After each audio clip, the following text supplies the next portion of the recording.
is all there is, and I am that absolute.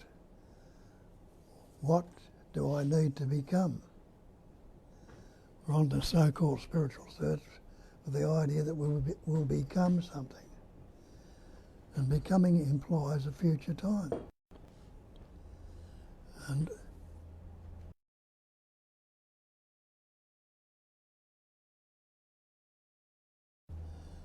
you must realise that you're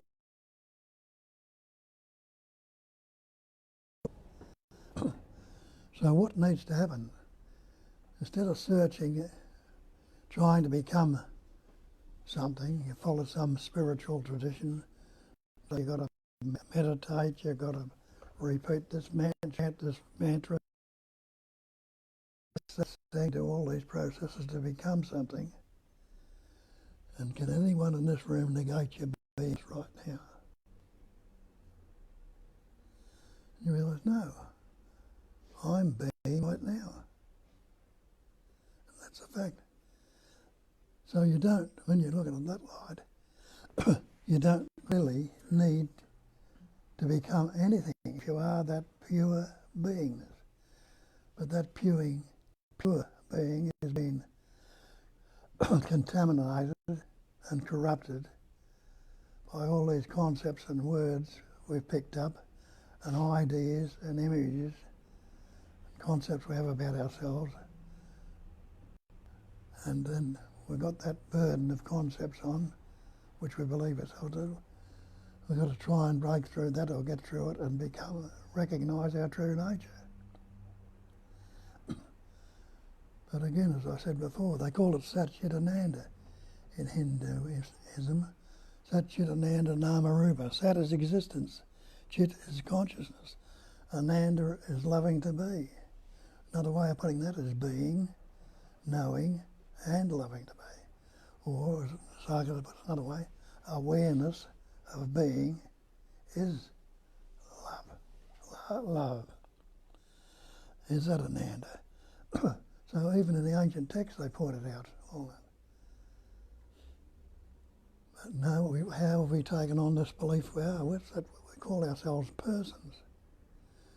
Where does that word person come from? Persona, the mask. And we just take the word person now, we've forgotten what it actually represented in the first place, a mask, a conceptual image. And we've taken ourselves to be this person, this separate entity, this individual. But you're not, and then we'll take that existence again, consciousness bliss. Anyone who is not existing or being right now, no, you're sitting there, you must know I'm existing, I'm being. Anyone who's not knowing that, no, you see, I'm already knowing that. And anyone who's not happy to be right now, none of you would be dead right now. If it were staring you in the face, you wouldn't be too happy about it, would you?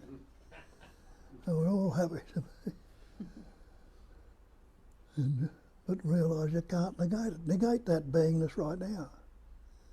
And negate that consciousness or awareness. You can't say, I am unaware right now.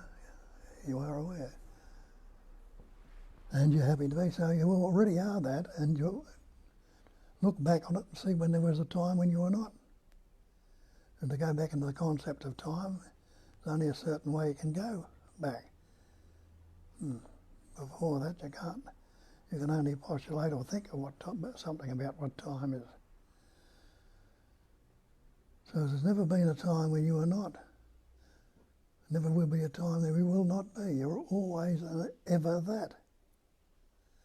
And that is the Mahavakya, or the great mantra, I am that.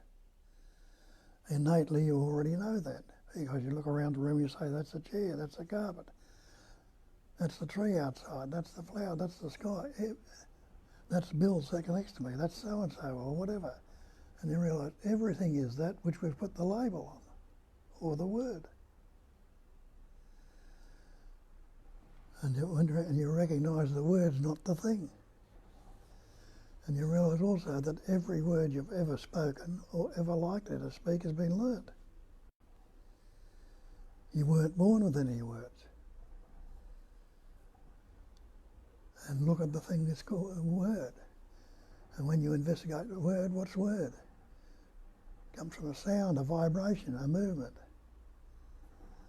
A vibration which we put, with the capacity of reasoning, we put labels, words on them. So you realise that the word is not the thing. You've got this word, I got this word on me, what have you ever got? I'm Bob, the Australian, the good fella, had a bad childhood or unhappy, all these concepts are put on it, all words. And I believed myself for that to be that for years. But the word's not the thing, as I said before. Take the word water. Can you drink the word? Can you swim in the word? Can you wash in the word? Well, you drown in the word, you can't. So you realise the word's not the thing. The word fire. Does it burn your mouth when you speak that word? Can you heat yourself with it? Can you cook with it? You can't do anything with the word. So what's this word I or me we've taken to be ourselves? They tell you in Buddhism it's self-shining, ever-fresh presence awareness. And that self-shining is just like the sun is self-shining, it's radiance. The heat coming with it brings life to a lot of the things in this manifestation. Well, it's that radiance that's shining through your body now, the self-shining, ever-fresh. It's just this spontaneous moment. If you haven't added yesterday, the believed in yesterday, and the conceptualised tomorrow onto it, what is it? Isn't it ever fresh? And actually right here, right now? Ever fresh presence awareness. Just this, nothing else. But what have we done? We've lost sight of it. How many concepts are going on right now when you're thinking about it? If you're not relaxed or resting in that. Oh, I'm so-and-so, what's he talking about? It's a lot of crap, I'll never get there. All sorts of concepts and words with adding on to it and dividing the indivisible. If it's one without a second, it's indivisible. And we've got the idea, what's the word individual mean? It must mean the same thing. It's undivided, you're already that. But no, we've divided it with concepts. What I'm trying to point out in here, the big deal we think it is not such a big deal. And every one of you in this room has had tastes of it. When things are seemingly falling into place, it might be only for a little while, and then the conceptual thinking has come back into it and taken you away from it again. And it's just a matter of recognising and stabilising that right here and right now, whether you like it or not, you are present and you are aware. And the you that you put on yourself is not the conceptual image. You're taking yourself to be the person, and when we take that, we call myself. You see. We say my house, my car, my coat. Are you the house? You're not. Are you the coat? You're not. Are you the car? You're not. Well, myself. Maybe you're not the self either. And when you look in the scriptures, they all talk about the self. They're talking about it's one self that's patterning, shaping, forming, and expressing and appearing as everything. It doesn't say there is any personal self. But we take the idea it's myself, we've made it a personal self. And again, when I point out where did that word come from, person come from? Persona, the mask. A mask of concepts, words we put on ourselves. As I say, me, Bob, the Australian, blah, blah, blah, and the conceptual images I've got myself, I've hidden the actual, or seemingly obscured, the actuality that I am, present awareness.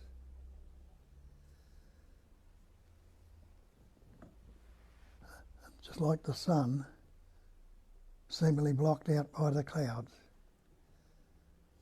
Go out in a cloudy morning, can you say the sun's not in the sky? You know the sun's always in the sky. You've investigated and realised, or been pointed out to you, and you've seen for yourself. Though it's seemingly obscured by the cloud. Now, any of those clouds stitched onto the sun or pasted in the sky somewhere, they're not. They're constantly changing and moving on. So and the vastness of the sun is so great it can never ever be obscured totally by the clouds. Now this presence awareness that you are, that can never ever be obscured. And when you realise what forms the clouds, and you realise the sun itself forms the clouds, all the sun does is shine, and the radiance of that shining evaporates water. The heat evaporates water.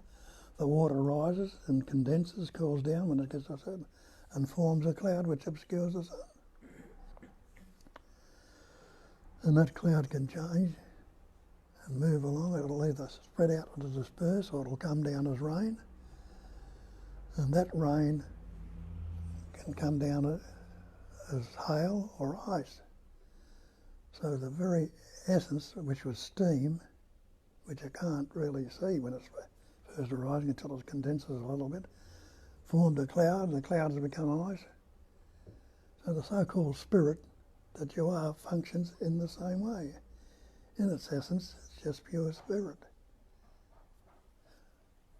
But then it vibrates, and the energy goes and forms a concept as myself. And the cloud, which seemingly obscures the sun, it never could or never would. But this cloud of concepts we put upon ourselves, we've lost sight of our true nature. Blocked out by concepts. It doesn't have to be that way. With a simple bit of investigation and you'll see for yourself. And nobody is ever going to do it for you. No matter what guru or what saint, sage or saviour or seer go and see, all I can do is point to it. Because we put the name saints, sages, saviours and seers on because we set them up as something that's superior. And we've worshipped the messenger and lost sight of the message. And the simple message they pointed out, you are already that. That is all that you are. That is all that there is. There is only that. And you know that when you say that's the chair, that's the carpet, that's the tree, that's the flower, that's the people in this room. Everything is that already. We know the truth, and we're corrupting it and losing sight, and encapsulate ourselves in this conceptual image. We might formed a conceptual image of what we are and bound ourselves in the word, a cage of concepts.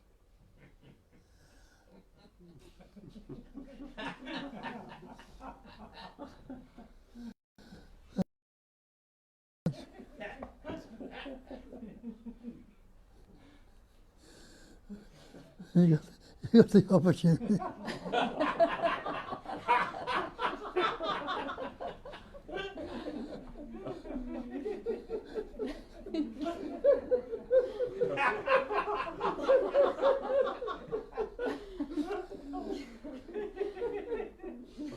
And isn't there one saying in Buddhism where the Buddha's giving a great sermon or whatever it was,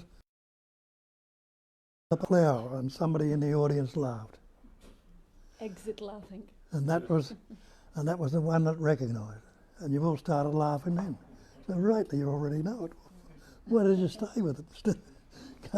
Going back into the concept. Stay with it. You're not away from it anyway.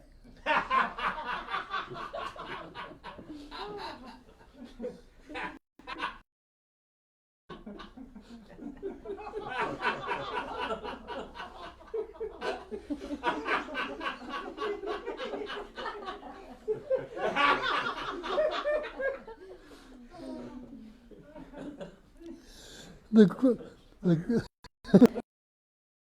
perfection.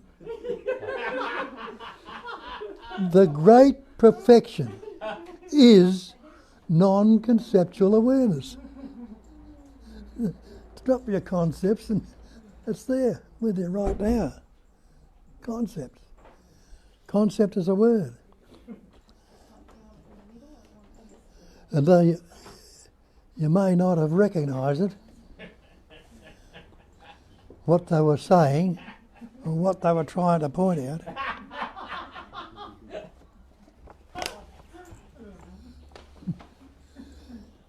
if you look in the Bible, where it tells you in the Bible, in the beginning it was the Word.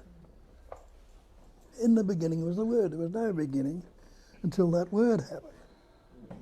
The Word was with God, and the Word was God. And that's all that God is a word, a label. All things were made by Him, by the Word. And isn't that so? That's the tree, that's the flower, all we put concepts or words on these things. Though they're appearing, patterning and showing, just as they are, now we've separated or conceptualised them into different words. All things were made by Him by the Word. There was nothing that was made without the Word.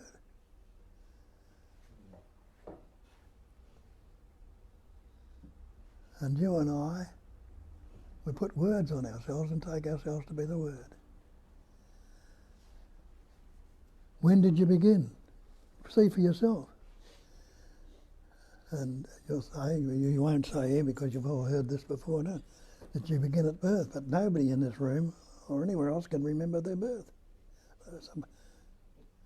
And you didn't learn words till you were about 2.5. Some of you might have been a bit earlier, some a bit later. But you learnt words from your parents.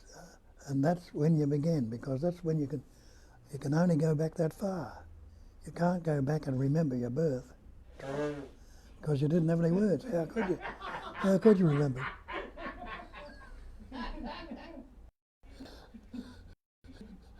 You can all have a bit of that. That laughter is the joy in it.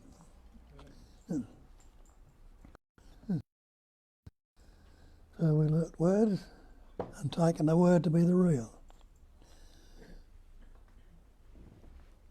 And when little Johnny or little Billy or his parents fussing around him, taught him the words, and he started reasoning.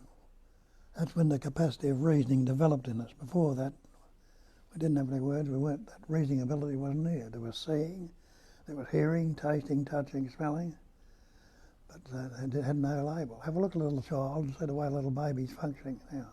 It's seeing, it's hearing, tasting, touching, smelling. Hasn't got any words, goo goo or blah blah or whatever, I don't know, it's no words. But it's knowing what everything is, as far as I'm concerned. The basic knowing or existing is there, without the word.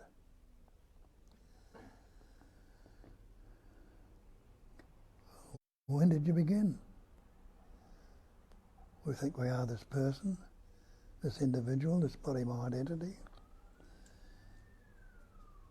But have a look at it, investigate it, because that's what we say here. You need to look at these things. We've taken the belief to believe in, and the belief of making them seemingly real, and this is what we're in bondage to, these concepts of belief.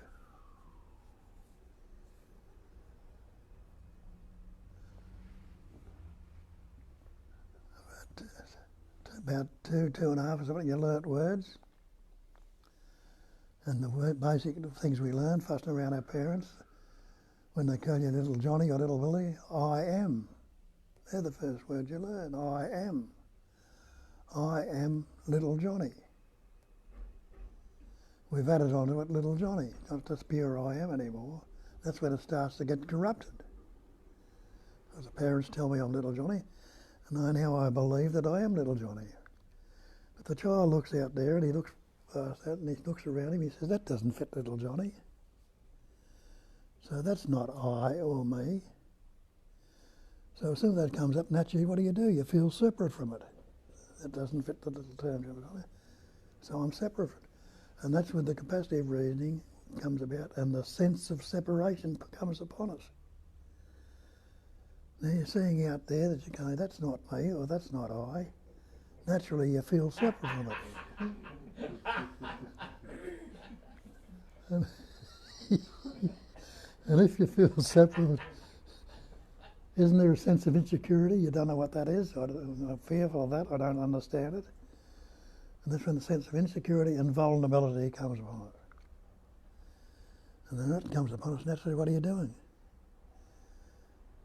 Yes, seeking to become whole or complete. And why doesn't it happen?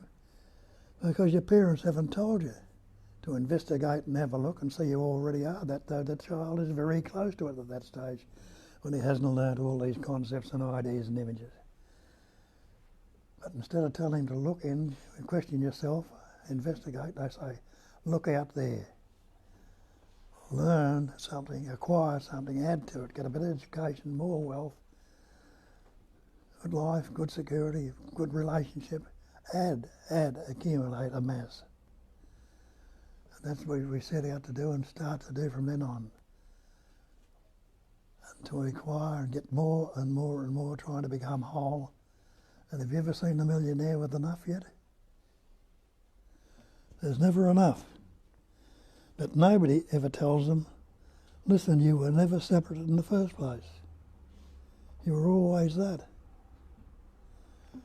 Question it and have a look. Some of these beliefs you've taken on because we've learnt words. And the energy of belief goes into these words.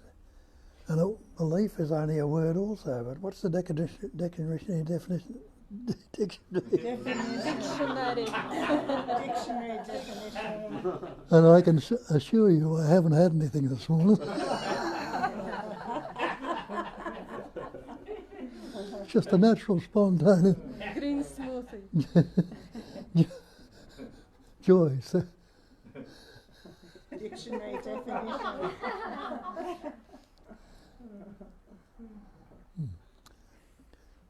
yeah, the dictionary definition of belief is an unquestioned acceptance. We're accepting something without questioning it, in other words. Unquestioned acceptance of something in the absence of reason.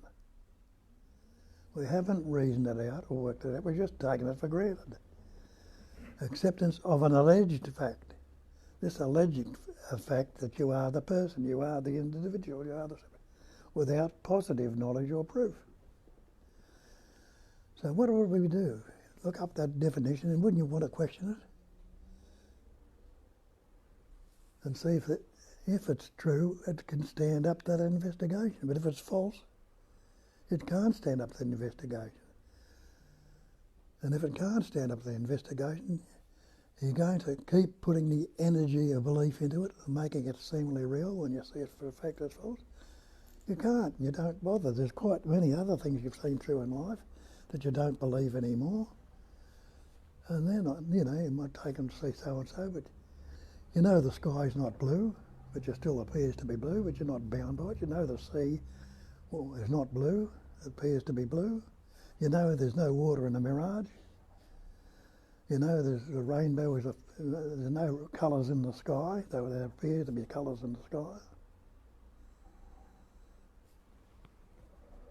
All these things which we've investigated and seen to be false, you no longer believe in. No, they can still be there, but you're not taking them on board. But the most important one, question this idea. Are you this separate entity? Are you this individual? Are you this person?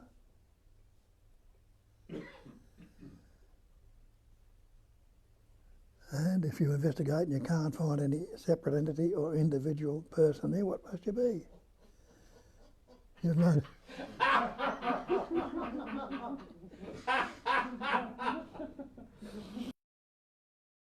With the absolute. Now try and negate that. Try and separate yourself from it.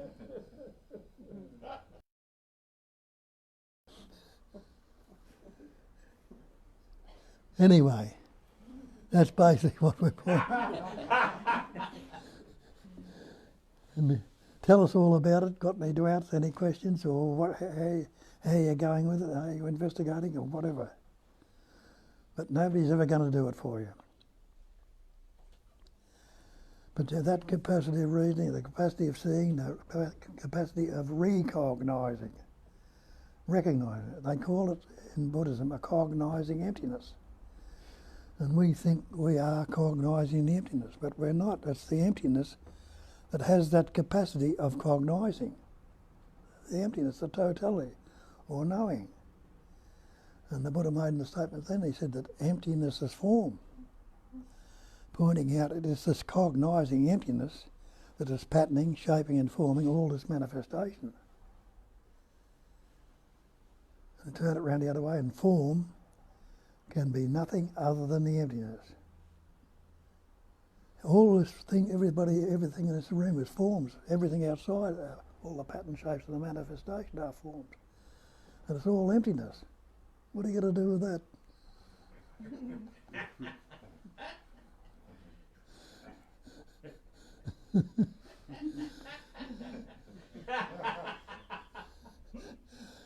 They call it a phenomenal manifestation. And they say the manifestation is Maya, it's illusion. Your dictionary definition of phenomena is that which appears to be. So all you and I and everything else are appearing to be so. We're all empty, all no thing, appearing as something. The whole manifestation is no thing. And they're all, that's why we think no thing, it's a vacuum or a void. It's not that at all. But you and I and everything in a pattern, shape and form are things. The stars, the planets, everything are things. They're all coming in the basic space of phenomena, in that cognising emptiness, which is the screen, in which everything appears. Like the rainbow is appearing on that screen, appears to be colours on the screen. So everything, pattern, shapes and forms appearing on the screen. And the screen is empty. So can something come from nothing? That's emptiness, is no thing. Not a vacuum and a void, a zero or a source, but no thing, meaning it's got no pattern, shape and form with any really reality to it, which is separate from it. It's all appearing in separate places. Things are appearing as separate, but they're not. So try and separate yourself from the water in your body. That's what your body is made up of, water. Take the water out of your body. You're 80% water. You won't last. So try and separate yourself from the air. Stop breathing. You wouldn't last too long. Try and separate yourself from the body temperature, the fire. This body is made up of elements: air, earth, fire, water, space. Get off the earth. Get out of space if you can. See how separate you actually are as this person, as this individual, me. See if you can. At the same way, me came up again. How the hell can something that was never there in the first place come up?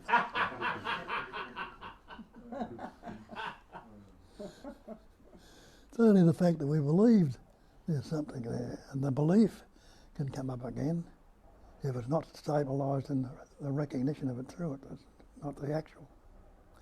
Anyway, we was up there. Go ahead. Question.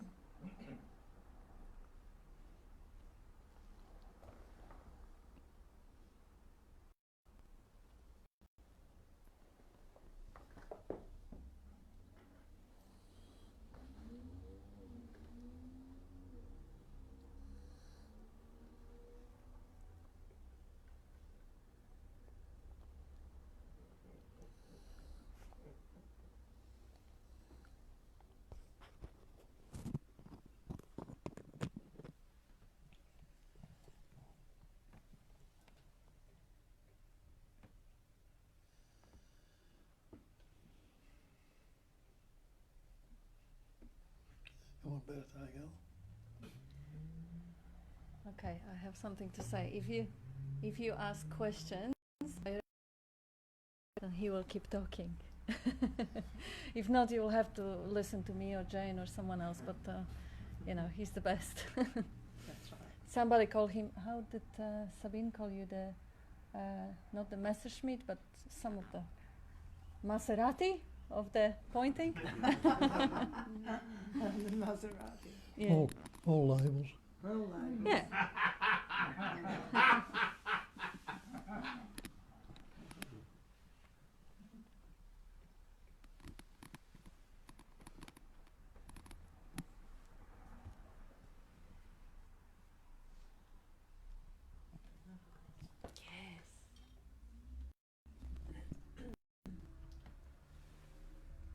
So the other week, I think it was after a few weeks back, because I haven't been here, I was inquiring and discussing with some of the other friends here about fear, and someone said there's no fear when there's no identification with being the form. Yeah. Yeah? And so my like I guess I see sometimes when fear arises, I can see it's this idea that I need to do something that will protect me, protect this form. Mm. So that feels like that's a natural thing of being in an animal form, and yet, so I'm not I guess I'm inquiring about, like, in that moment then is when fear arises, to sit and to be with that without the identification even of the label of fear, and just allow that energy to move through the form without acting it out necessarily, or without acting it out. Is that what you would advise, or is that, am I off track, or? Leave everything as it is. Fear is a sensation, isn't it? Yeah. A feeling, which was when it's a sensation, we've labelled it fear. Yes. Now, as soon as you label it fear, It's a thing. everything feeling that comes up since then has been called fear. Instead of seeing it fresh and new, and saying it might be a different label on it altogether if you didn't recognise. We've labelled this whole fear sensation fear. Yeah. And fear comes up.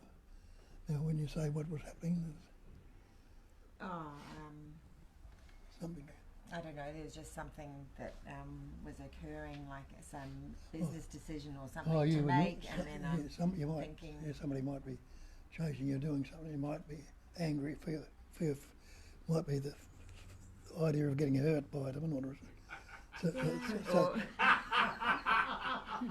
so like at one level I can hear the you know, obviously the identification of it, and it's, you know, I want to understand.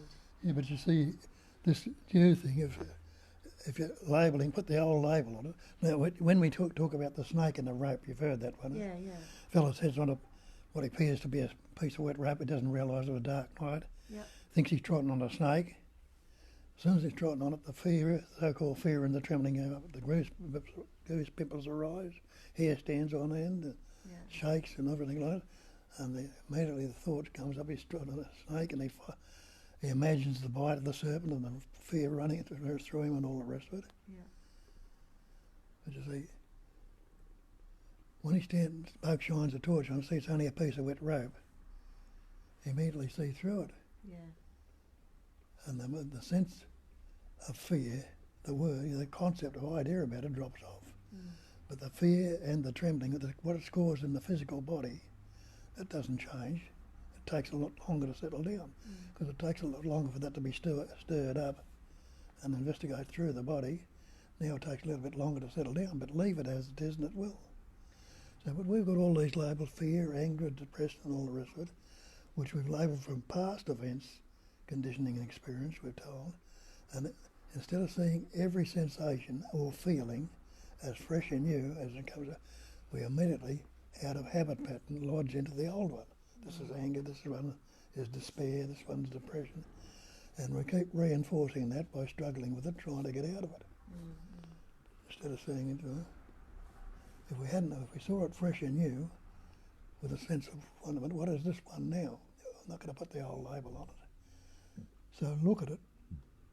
You're not putting our label in to look at it. You've got to really look into it. Go into it and see where the so-called fear is. Is there something static in your head or some point in your body anywhere? Though it seems like different places in the body we can find it. Well, they do the same with anger or despair or depression. Or it seems to be, can be a knot in the guts, a ache in the heart, or a lump in the throat. They're not physical. They're mental. If they're physical, you can pinpoint them. And the old saying is, do the thing you fear, and the death of fear is certain. Because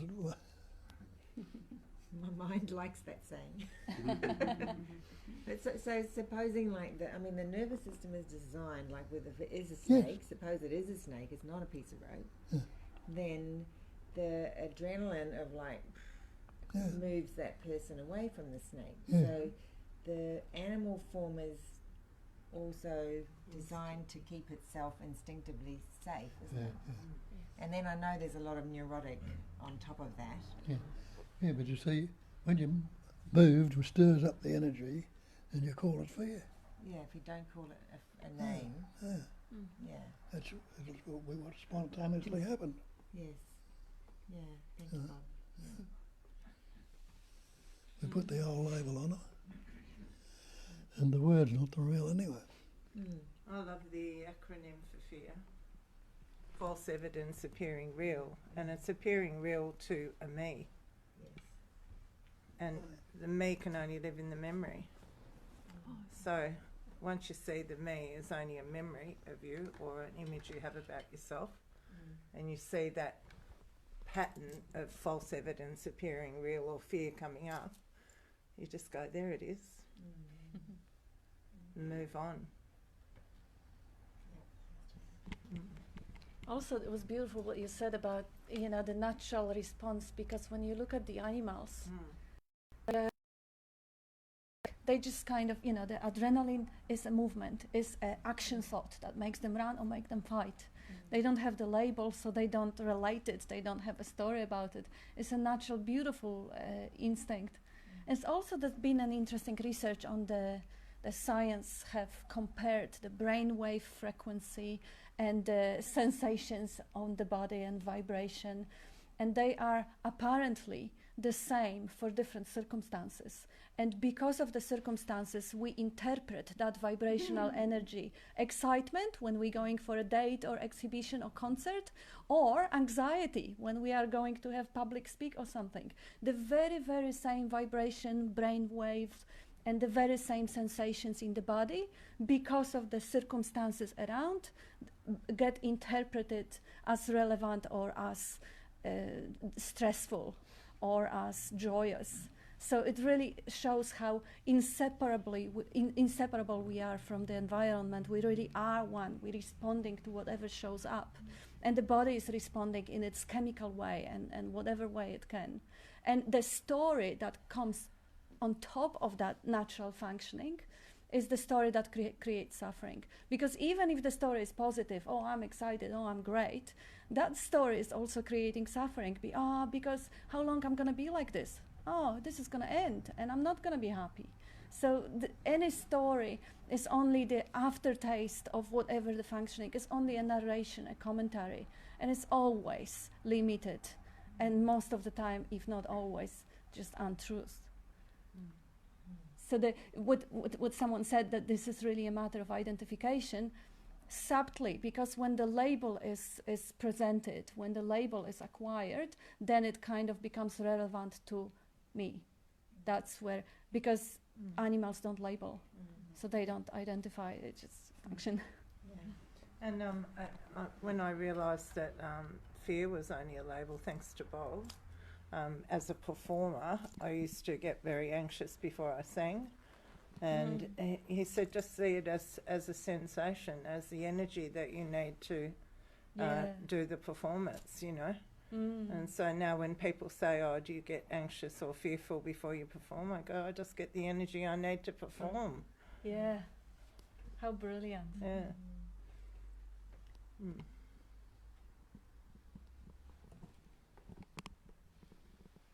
So nothing is what it appears to be. We interpret everything and we have story about everything. And how things are, how the world is, and what am I or I am I, or what am I or how am I, whatever. This is really kind of overlooked and missed out on. And the invitation that Bob brings up to investigate, to look what we accepted without questioning. The idea that I'm the body, the idea that I'm a person. Somebody told me that. How did I come into having that belief? Or the world, you know, how did I come to believe that something is good or bad, or the sunny day is better than a rainy day, or summer than winter, or any other things? They're all acquired, gathered beliefs that have never been looked at. Because when they are looked at, then we just can't help but realize that the world is completely neutral, is completely different than the set of preferences, interpretations, opinions, and relationship that we superimposed on it. It's much more simple, and it's much more beautiful in that simplicity, and it's much more mysterious. The complexity suddenly comes up because nothing gets reduced as useful or useless towards me. So everything becomes a holographic presentation of that life intelligence. Bob sometimes have this beautiful saying, one essence, shaping, forming, and patterning as everything. And when he says essence, he doesn't mean a substance, he means the no thing. But this very thing shapes and forms and patterns the music, the sounds, the sights, the smells, the solidity of the matter, the vibration of the energy that becomes an atoms and whatever.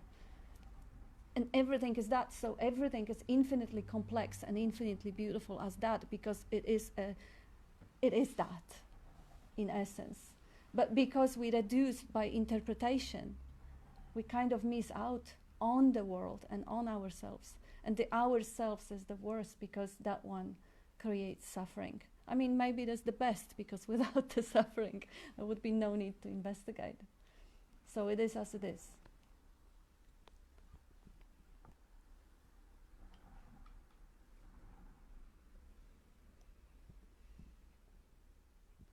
And again, if you ask questions directly to Bob, he will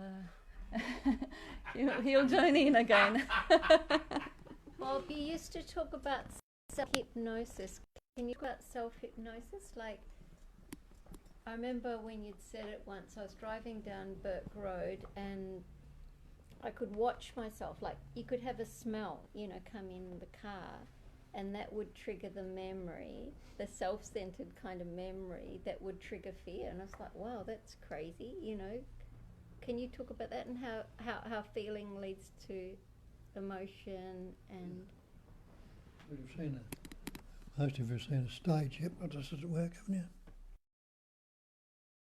Stage, with a few people up on the stage, hypnotise them. Got them all doing all sorts of antics, this, that and the other, and everybody's laughing at them. He says, right, he says, I'm going to wake you up now. But before I do, he says, I'll do that. I'll give you a post-hypnotic suggestion. That's all it is, a post-hypnotic suggestion. And being hypnotised, they take it on board. So they've got them back in their seats. He's got another lot doing the antics. And the ones that just had hypnotised, look at those idiots. They're laughing at them not realising that they'd been hypnotised themselves a few moments ago. And he'll go, right. And they're all in together. See what we've done with all this constant thinking, constant idea, reinforcing ourselves. We are this person, we are this individual. And somebody goes out, says, I saw it, but then he goes out and bang, it came back.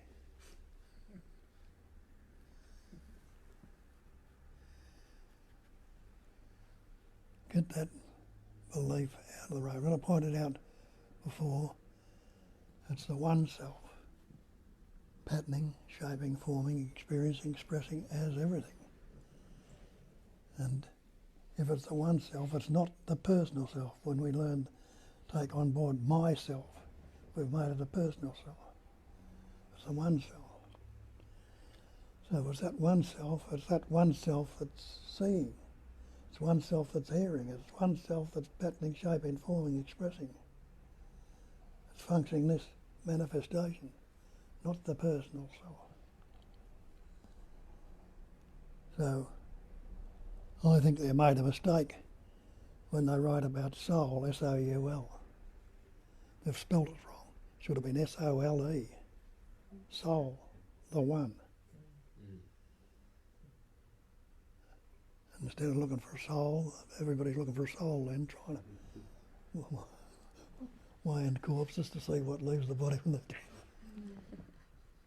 But even that one, even if people believe that I have the soul or I have the spirit or I have some sort of an essence in me that is going to be immortal and forever, who has that? Who has that immortal soul or spirit? It is quite amazing because very often people realize that I am not the body because the body is mortal and I'm eternal and I have the soul. Who has it? It's The soul is I. It is I. Well, what about the fish, like the lemon soul?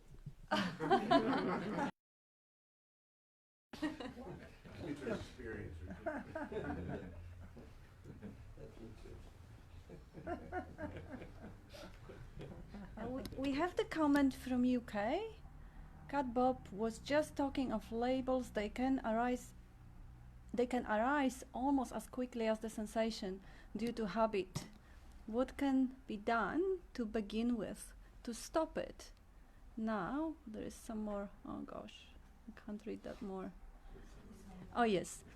For example, as pain arises, I notice it as pain. Then I say, no, it is just sensation, but the label was quicker than me. Would you like to comment on that, Bob? Yeah. Just recognise it and see it, leave it as it comes up, you label it and try and get rid of it. The very trying will keep you in it. Yeah. So just see it's just another label. And as they say in some of the scriptures, let it rest in its uncontrived singularity. It's still that singularity, it's still the one essence, patterning, shaping, forming, expressing and appearing as everything. So see it as that. Knowing it as that. That is all it is.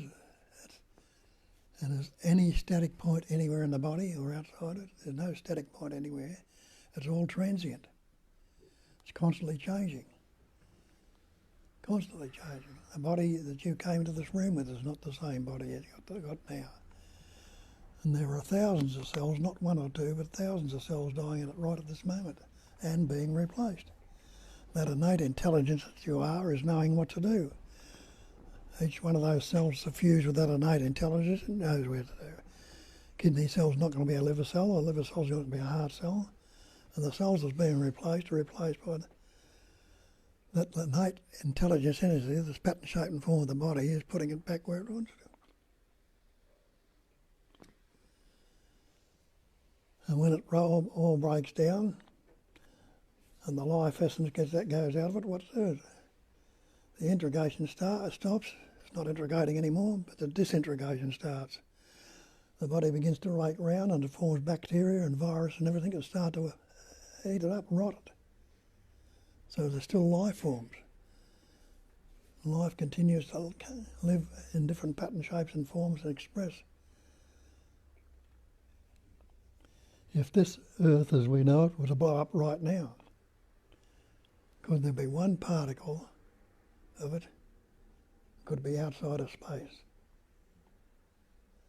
What would it be? And it couldn't possibly be. So it would all be there in atoms, or whatever you like to call it. I don't know, and I couldn't care less.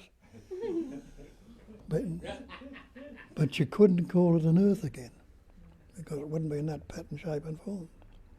Just like planets are forming out there and imploding, exploding right now, whatever they're doing. The whole lot is constantly transient. But there's nothing static about it, and nothing solid and substantial.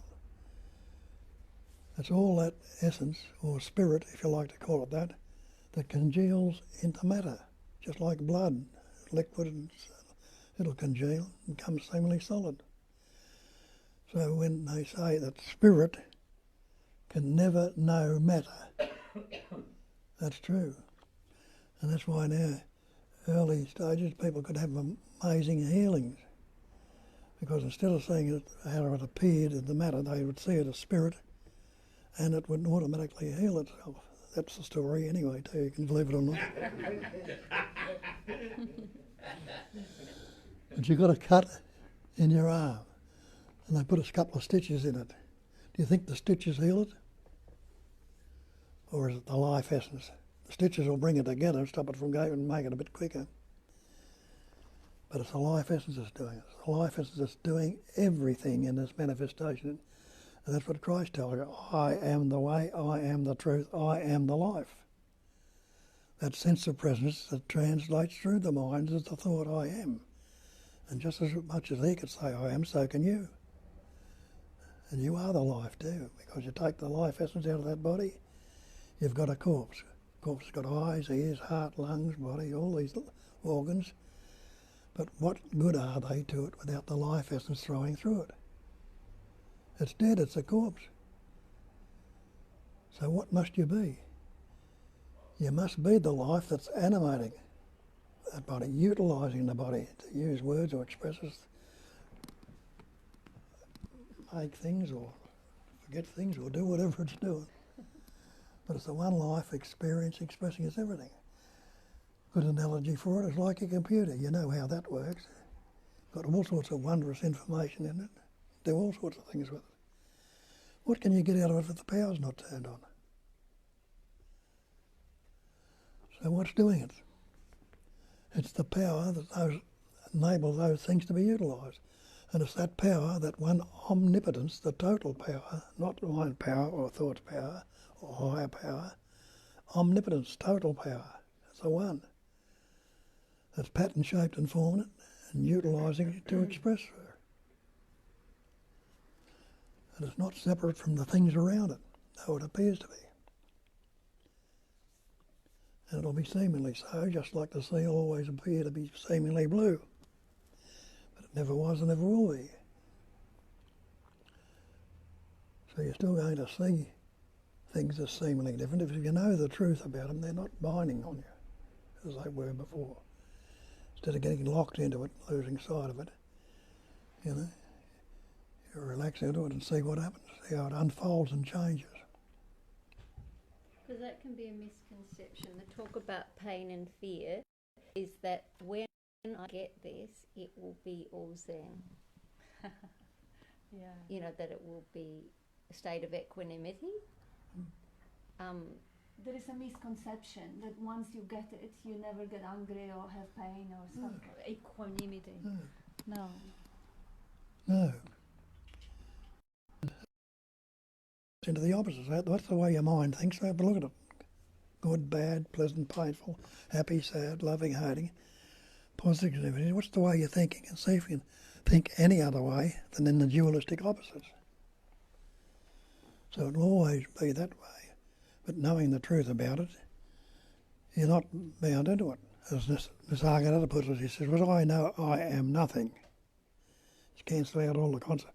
He says, that's wisdom. And that's what I say, the wisdom to know the difference. And that's the wisdom. When I know that I am everything, that is love. So that's the same stick. One end is wisdom, and understand is love. And between those two, my life continually flows. So it's not going to be static. It's going to change into one or the other. It might reach the equilibrium every now and again when there's peace. But it's constantly changing. But in knowing the truth, you know, you're not bound into either end. And that's when you're set free of the belief that it's one-ended. The stick is one-ended. You believe that it's both ends and one can come and you can love it just as much as the other. And then again, in saying it that intelligence might bring up ways of seeing through it, around it, or it'll change it in a matter where we're resisting it constantly, where we're not resisting it, it'll be able to be happening much simpler and easier than what has or will do if we hang on to it. We keep things there for longer than they should be. Keep fixating on them, resisting them by trying to alter, modify, correct them. That's what is. Is right here, right now, not was or will be. But it's this actuality in the moment, this presence awareness is what is. Leave it as it is. And it changes by itself. It'll always be ever fresh and ever new, isn't it? But we don't. We relate it. And relationship, relativity is dualism. Well, is there ever any sort of relativity or relationship going on? That's dualism. So it's not a matter of the two trying to become one, just a natural merging or seeing it in its true nature and oneness. And that'll bring about what's necessary to happen, the way it's happening.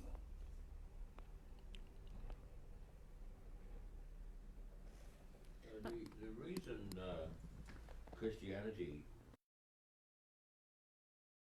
is that they were thinking of the lemon soul.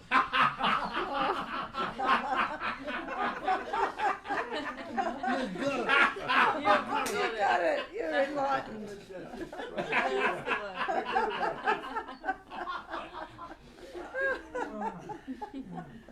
Oh dear.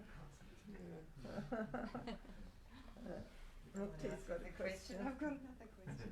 Great. So you talk then about the duality of relationship, and yet, and so I'm curious. I mean, you're in relationship, and how is non-duality and being in relationship? That's like beyond what? Well, it's not a relationship. No. Okay. We're the one essence. Our natural, spontaneous coming together. Yeah. Yeah. Without a label. Without a label. Yeah. Got it.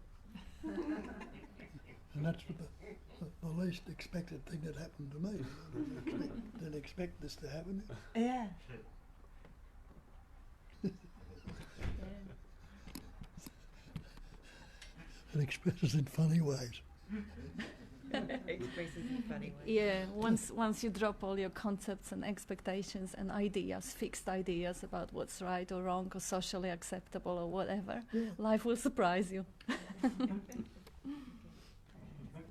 I wanted to comment also on that question that Rich asked about the labels, because there is also a misconception, like you said, that you might be expected to avoid labeling, or you may try to not label or kind of drop off the labels. You can't do it because you're not the doer. So it is really, as Bob pointed out, the beautiful dance with the essence and the computer and everything. It is only about recognition, and it is a recognition that it is the same life that creates the vibration, and the same life that creates the label for the vibration. And that label comes up, like, the computer, without the power, there would not be any expression on the computer, but there wouldn't be any computer either. If there wasn't a power that fuels the mechanics and everyone else who actually created it, there would be no computer. So it isn't the case of... That's why it forms the body, to express it. Exactly, yeah, it expresses through the body and as the body and as the habits that the body has, and labeling as one of the bodily habits. So it isn't really that we should avoid labeling. Label will come up. It's just not taking them on board, recognizing them. Okay, that's just another word. That's just, and Bob was pointing out, word is completely empty. It is something we picked up along the way. It's just a word. It's just a mental, it's a symbol. It's the way the computer operates. It creates mental image or symbol. It's not the reality. I don't have to call whatever is going on in the body depression or sadness. And if I don't, I'm curious about it. And I'm totally with the plain sensation, plain content, rather than the story about it. And it doesn't straight away become blissful. But the more you actually sit with whatever it is without any sort of story, or because there is always a subtle tendency, and that's how we are wired, towards the pleasure and avoid and away from the pain. And that's also part of a natural survival strategy of the pattern. That's also something that animals experience as well. But once that even that tendency is recognized, and we see the tendency, okay, the pain has shown up in the body, I don't want that pain. So now we have the space-like awareness, one vibration, that is the sensation in the body. Another vibration, that is a label that comes up, is a pain. Yet another vibration is, I don't want that pain. It is, so there is a dance of different ways that it presents itself. And if you manage to actually recognize just the whole content as a dance, you are the screen for it. Then the pain becomes less painful. It is not always available. At some instances you just scream because that creates endorphins in the brain that also help to manage the pain, just the way animals do. But it isn't, just to clear up, it isn't any idea that we should stop or start something, or we should not think this way, or we should not label or anything like that. We can't do it. We can't not, you know, it's like, it's showing up. The thought comes up. Like Bob often asks, what's your next thought gonna be? You don't know. It is gonna just, something's gonna show up. So you're not a chooser of the thought. You're not the doer of the thought. You're the consciousness in which it appears. It will appear according to, of course, the football player will have different thoughts than the musician, because the conditioning, the past, all that created that pattern, and the whole universe created that pattern, will contribute to what is the next thought going to be. Because again, there is no separation. It is the whole universe, whole ocean waving. But even that, the explanation how it works and why it is so obvious that it has to work this way, is only so the mind doesn't question and it just parks itself out. It just moves out of the way. And then let the dance happen. Let the miracle of life unfold. Let it be what it is, as it is, without any interpretation. Or with the interpretation, but recognized for what it is. Recognize, oh yeah, there is a story. Oh yeah, wow, that is a nice story. Okay, now we have a story and we have a judgment of the story as being nice. Cool, that's part of the appearance. Yeah, the story's not the problem, it's the response to the story by me that doesn't exist. Yes. So all conflict arises, as Bob says, all problems are problems of relationship. So if you're a me and you're responding to the story and you don't like it, or you're responding to something or somebody and you don't like it, but the story is always going to go on. It's just the narrative, but there's no narrator. Exactly, yeah. And how many of them, like if you really look, how many different narrators you are. You wake up in the morning and you kind of feel a little bit skeptical and you question everything. You question everyone. You question the intentions of your spouse. You question your own motives. And then the weather change or something else change. 1,000 little things changes. And now you are in a positive mood and the narration is different. Oh, now you look around. Oh, yeah, okay, I have skills. I can fix this one. I can improve this one. I can get myself improved. Now the energy shifts again. And now you may become a seeker. Oh yes, now I'm that close to the truth. And ultimate truth, that's my nature. Not the skeptic, not the fixer. All of those different identities come up and they change like a kaleidoscope. It's not that there is anything solid about the narrative. So you can see how even that is completely fluid. So how could you be that? How could that be you? Since the definition of reality is that which never changes. The narrative constantly changes. And even the personality that seems to be a narrator is so vastly different. It covers up such a range of different moods and feelings and personalities and even the temperaments, depending of the interaction with the environment. So what you are is that which never changes. But how could you ever find out who you are? You can't. Because to find out who you are, where would you be looking from? Outside yourself? That wouldn't be you then. So the final answer on the level of a seeker, on the level of the mind, will always be, I don't know. Because when I'm nothing, this is wisdom, like Bob quoted Nisargadatta, the wisdom, the knowing of the mind. That is how far the mind can get. I have no idea. It seems like there is nothing there. There's no one here. Well, that's it. So this is the final answer of who I am. I have no idea. But who is there who wants to know? If there is no one here, I don't know is good. because there is no one who wants to know, or no one who needs to know, no one who needs to find out. But there is another answer, which is completely beyond the sphere of conceptual thinking, beyond the duality of words and its opposite, beyond the vibration.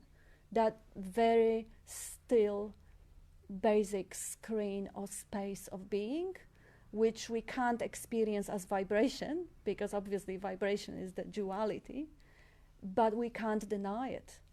Like, we can't say that I am not. We can't say that there is no, well, we can say it, but as Bob says, to say it, there have to be an existence to say that no, I am not, or I don't exist.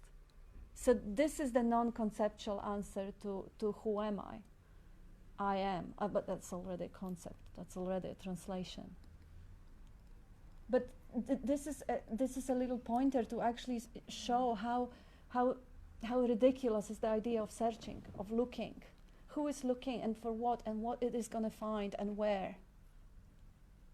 If the truth is not right here, right now, when would that be and where?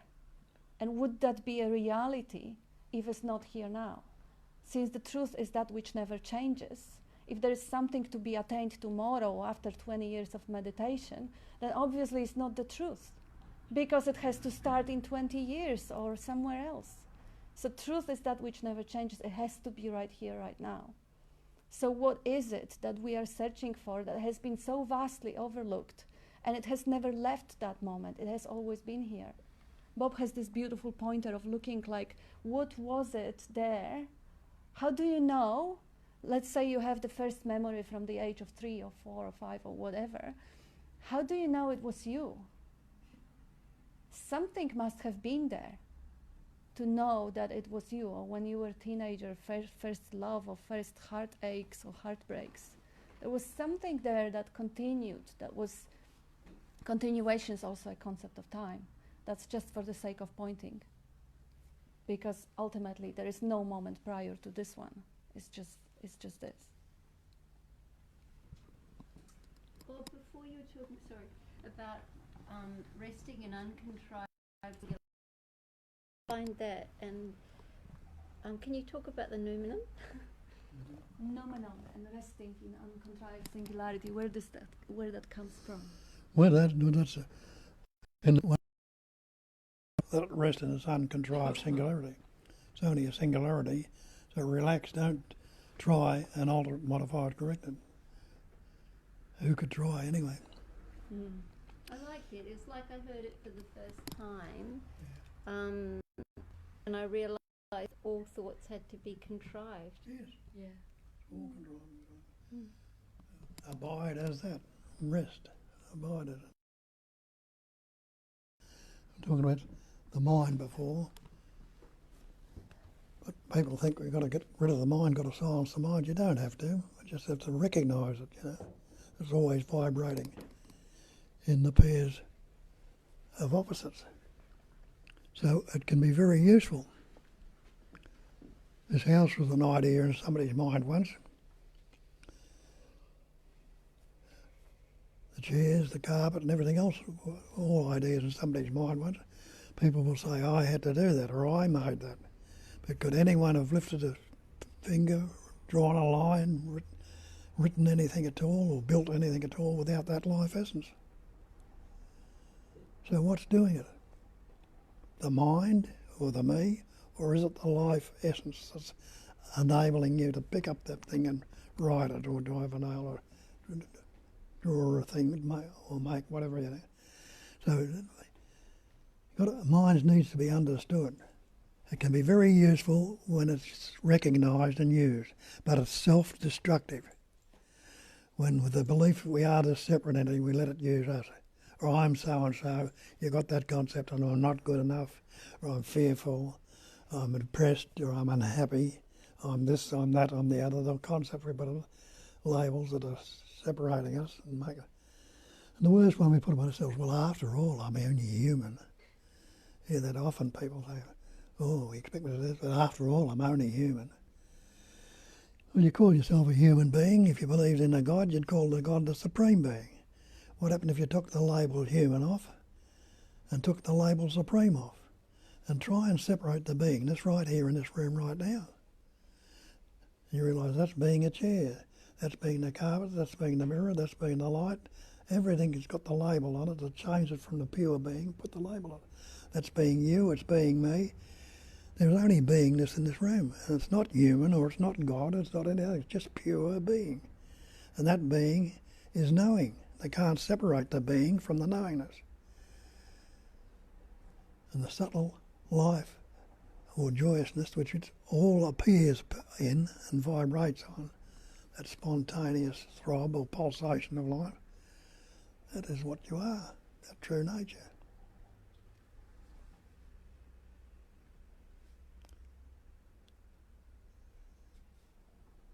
So who's the hypnotist in the example you gave before, Bob?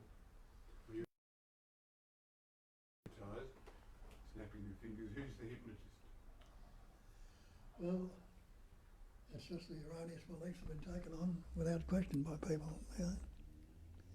No personal hypnotist, but 99.9% of the world an ego, because they're naturally taken on without questioning the belief that they're separate when they were born and they learn words.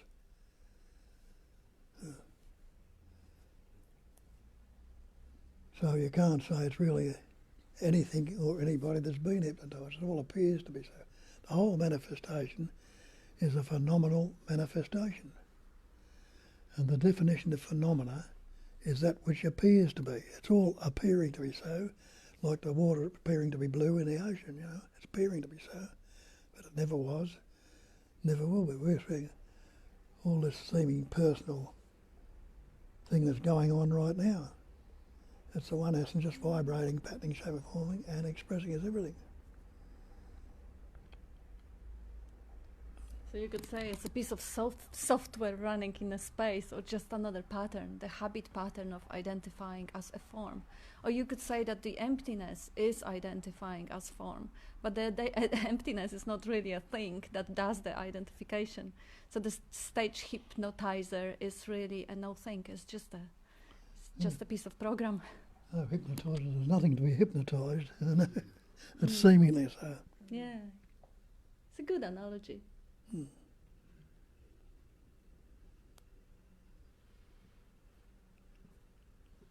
Bob, with non-conceptual awareness, there's no concepts. There's no concept of self. Do you personally spend, time doesn't exist either, but if you've got all of that, how do you manifest here? Or how often are you in that? It's always continually at the base. Sometimes I've got to self-start the thoughts again. Give myself a kick and get them going. I mean. But other times it's going on just naturally, a lot of the time. You know. Everything as it is, comes and goes, vibrates. But the ability to not pick it up and take it on board and keep it regurgitating it anymore and letting it be, it changes by itself, and amazingly enough it falls into place. Shit, how did that happen? You astonish yourself. I mean, that's how life's been for many years. Doesn't mean to say that feelings, emotions, everything still comes up, but none of them are binding anymore. So some of it's just in pure nothingness. Some of it's in pure nothingness, emptiness, and some of it's in pure love. Yeah, you can't even label it as emptiness, you know. And then some of it manifests down here with thoughts and patterns. Yeah. The basis of it all is a sense of well-being there. Something that hasn't changed. Being well. Or as Nonduality puts it, he says, I can only put it negatively, there's nothing wrong anymore. Even the so-called wrong things fall into place. They work. Just leave it as it is. It's very hard to do too. For a while you've got to try and grab it. But amazing enough, it turns out, well, that worked itself out well. There's many things I could fire up on, you know, and then just let them go, and they do. It's seemingly all forgotten on both sides or whatever, you know, doesn't persist. Can you see, Michael, how it is the same in your life also? It's not that Bob is any different to you, Like you have moments when nothing is wrong also. That life is just kind of falling into place. It's just kind of, you know, you get reminder what to do next, and it kind of flows like a river. Occasionally the resistance may come, oh, it shouldn't be this way, or this is wrong, but this is just a commentary. But when the commentary is put aside, that is just how life flows, just like with every animal. Like I can see, you know, I live here, I can see how sometimes Bob is kind of drifting away with the memory. Sometimes he'll tell me what it is, sometimes he won't. But there is really no charge to anything, because no cloud is stitched to the sky. And you have moments, probably most of them, because you kind of look pretty sane to me. True. But you know, the thoughts that coming, you know, and then in halfway through the thought is abandoned, and you wake yourself up in the midst of another thought, and then it gets abandoned, and it's no problem till then. And the moment of waking up, oh, there was just a little story of the thought coming up, but that little story was already gone, was already over. So the idea of identification is always a backstory, is always an after story, is always happening. Like this moment right now, you're looking at the past. The me, the identification is always a moment ago in the past. Right now, no. Right now is all right. And this is just extending that moment of right now. Oh, it's nothing wrong right now. You And know that, you had a taste. And it's always been that way. Yeah. It's always been. I was thinking about that before. As all has always been well, no matter what's going on in the story. And that sense of presence has always been there. Always, ever since I was very little. And since everybody's been very little, that sense of presence, that all is wellness has always been there, you know. It's always been there. You don't know about it when you're young, but the more you abide in it, the more you see it's always been there and nothing's ever changed. It's always, it just doesn't matter what's going on up here or out there. That sense of all is well has always been here.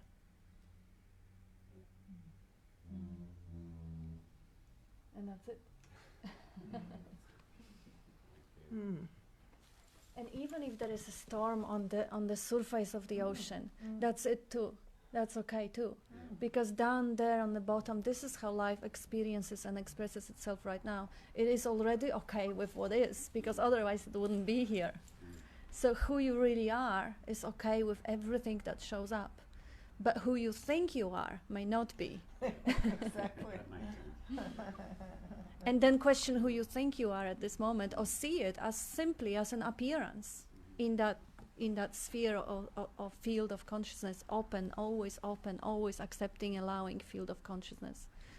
Now the resistance, see, there is not even me resisting what is, it's just plain vibration of resistance. Because if you look for the me, it's just gonna be another bundle of images and concepts, if anything at all. And always changing too, different depending on the mood and self-esteem and other people's comments lately. So nothing solid, definitely not the truth that never changes. The one that never changes is what Jane was saying. Even since you were born, or even before, even in a womb, there is the plain open space of kind of quality-less base of being or existence. Where nothing is wrong. And I think, you know, I've always been here, and I don't mean the I from memory. I don't mean the image I have about my... The I am, the presence. Yeah, I've always been here. Yeah. And I'm not talking about the memory I. I'm just talking about the oneness, or the I has always been right here, closer than the heartbeat. Even when the memory is temporarily stopped for the night sleep, for the regeneration, the recording is not going on. So there is no memory like, you know, last night. I remember 4 dreams this morning, but apart from that, they probably happen in time span of 15 seconds or so. And for a lot of time, there is no recording. There is no memory. The recording device was off. But it doesn't mean that there was no existence. You can't say, just the memory is absent. So same without the body showing up in the picture to actually transform that energy into seeing, hearing, tasting, touching, smelling. Without the transformer, it still doesn't mean that the basic space or essence or energy is not there. As we know from physics, there is same amount of atoms in that space as it is in that space or that space. So there is, and they also could be converted by energy, even by whatever in the reactors or whatever. Well, anyway, it's just one always.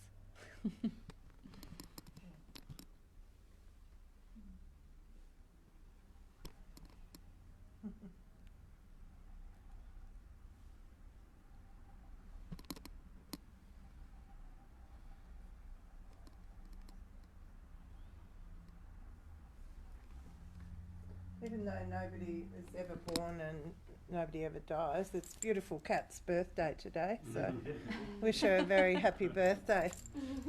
Yeah, next year I'm gonna be half. This is also funny, the relativity of time. I'm more than twice younger than Bob, but next year I'm gonna be only twice younger, and then in a couple of years I'll be less than half his age. Even though the age gap is not gonna change, but relatively it is. So this is my last birthday when I'm more than twice younger. Good for you. I don't care. I'm timeless, as you said.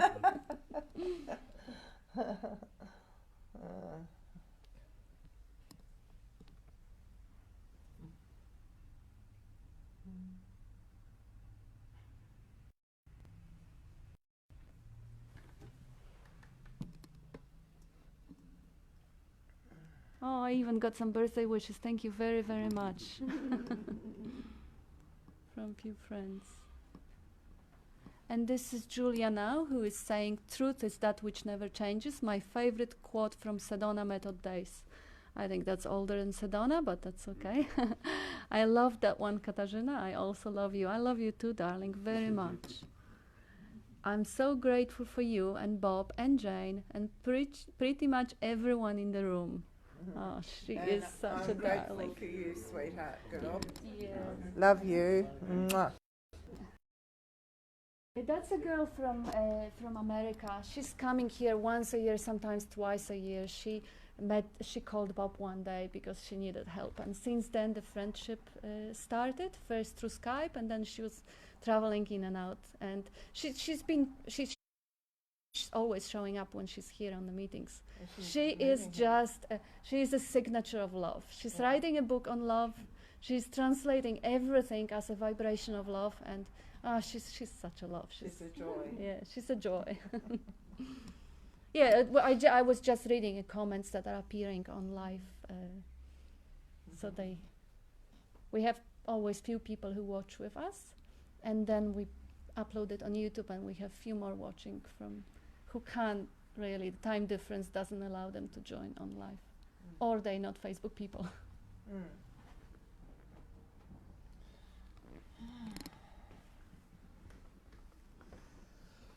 Okay, thank you. Healthy cake time. Thank you.